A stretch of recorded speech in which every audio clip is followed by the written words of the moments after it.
What's up, y'all, and welcome to another video. Today we're going to go through a PSA submission. This is going to be my PSA submission for the month of July.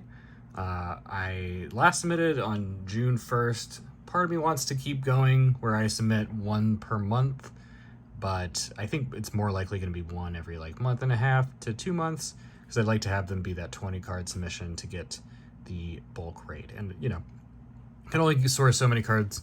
I certainly could do more, but I think that's kind of where I'm at with my price range for this sort of stuff. But let's get straight into these cards. First up, we've got a Noivern GX. This was from a collection I purchased. Looks like a 10 to me. Looks really nice. There's a little bit of a premium for a 10 for these Sun and Moon rainbows, so I'm going to go ahead and send that one in. A couple cards that I feel reasonably confident will get a 10. Like this one, we do have some top to bottom centering issues going on, so I don't know. As with the last submission, I could make a couple last minute changes on the submission. This card actually could be coming out, but the CP6 Raichu, I think the CP6 cards tend to do pretty well. Yeah, I think this one might actually be removed from the submission. But I do like the CP6 hollows. They tend to do pretty well when they hit a 10. That one, however, does not look like it's going to hit a 10. I do have another one of those. I guess we'll get to it later, though. A couple Japanese character rares. These are from Japanese trainer galleries. They are centered enough, I felt, to probably get a 10. And I actually pulled these myself and just generally look pretty good. A little bit of a premium for the 10 on these.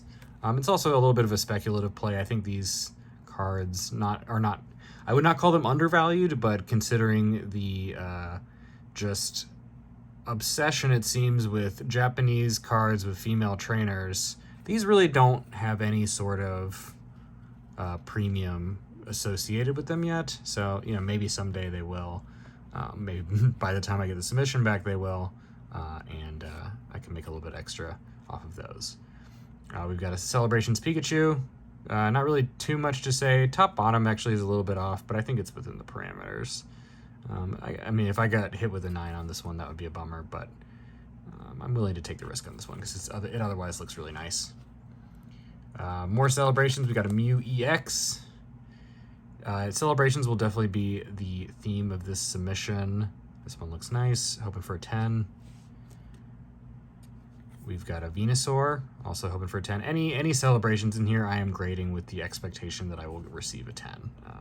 Or, I guess I shouldn't say the expectation, but the hope that I will get a 10. These look like 10s. I feel pretty good. Like some of them may have slight centering issues, but I feel like it's within the parameters of a 10-worthy card. I think I've got 3 or 4 Blastoise in here.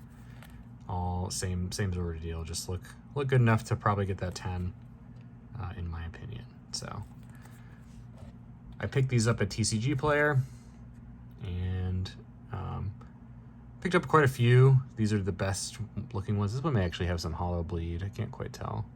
Yeah, it looks like it. Kind of cool. These were the best of the ones that I picked up. I definitely picked up more than this and sold the other ones raw, and then those, I will grade and hope to get the 10. This is from a collection I bought. This card goes for a crazy amount in a 10, like over $1,000 at the moment. This is not a 10-worthy card, as you will see. It's not a bad-looking card, right? But we do have some whitening up here in this top right corner. Honestly, this looks better than I remember it, but I do still feel pretty confident. I saw something that made me feel very confident that it would not get a 10. It will hopefully get a 9, but even in an 8, an 8 is essentially break even for the submission. A 9, I would make quite a bit of money, and a 10 would be truly insane. But yeah, it's this top right corner. There's definitely some whitening going on there. I do think that's going to bring this down to a 9. There it is, the other CP6 Hollow. This one looks very good. This one is a 10-worthy copy of Magneton. Not a high-value Pokemon, but I do think it'll get a 10. And I like the CP6 hollows. I think they'll do pretty well for me. Next, we have a Japanese female full art trainer. Hopefully well-centered enough to get a 10. Left to right, it is off, but it's not terrible. I think this is a 10-worthy copy of the card. Certainly hope that PSA agrees, because that one goes for a nice amount of money. More female full art trainers. That's the other theme of the submission, I guess. This one is a nice-looking Skyla.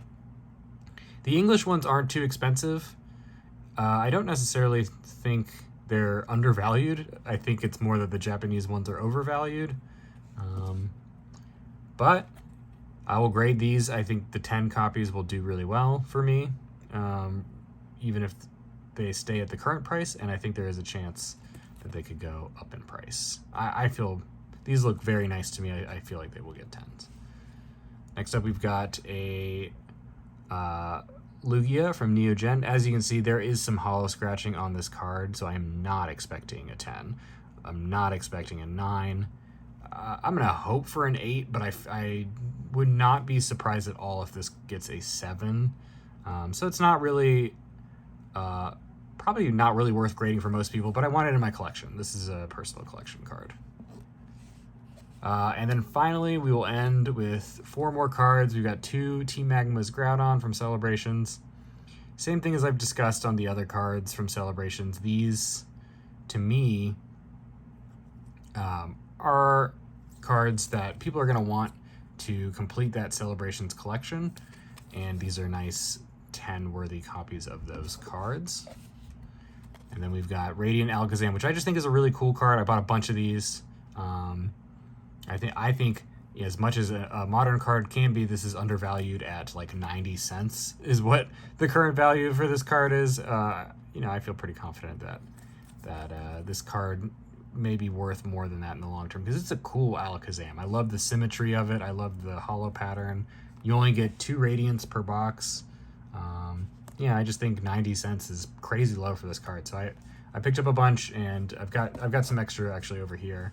But for this submission, I'm just grading 2 of those. So that's my full submission. I think that is 20 cards.